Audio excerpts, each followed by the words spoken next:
Hi, I'm John Fisher. I'm going to be reading the catch for today, the 29th of April, 2022. And this is number 11 in a series that we're doing on the Jesus characteristics of the Jesus movement for today. And this is number 11. Young people showed up, gifted, and ready to go. In the early 1970s, I was working with high school kids in a church in Palo Alto, California, when the Jesus movement started.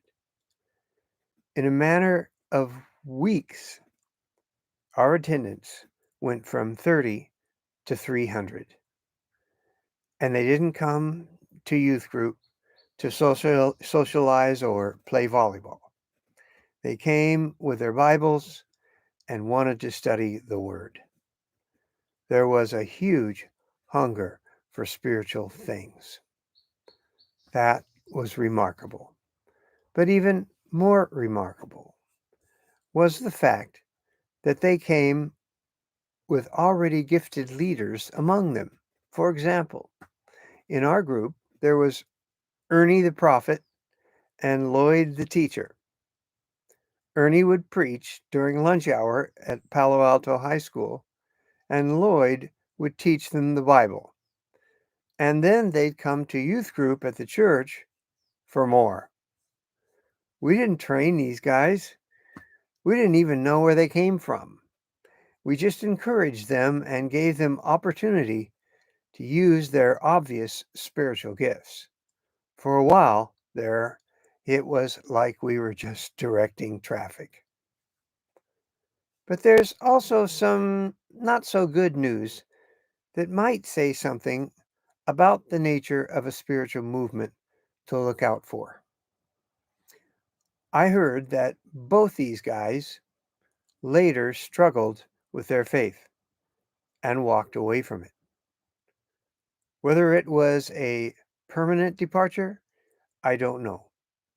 But I think it might indicate that when the Spirit moves, it's possible to get swept up in it and blow right past your own personal faith development.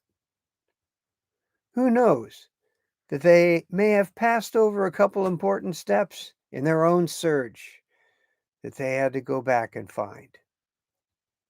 Paul mirrors this when he says, quote, I discipline my body like an athlete, training it to do what it should.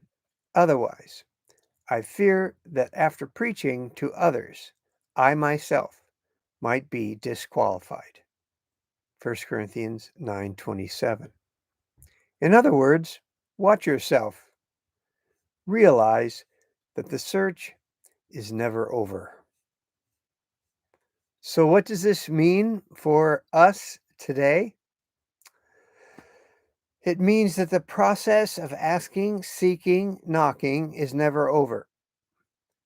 That we should be aware of the fact that people can be spiritually gifted beyond their grasp.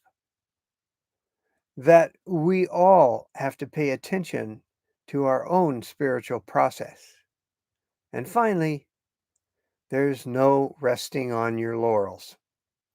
The laurel wreath of past victories. There are no laurels to rest on. Rest comes at the end.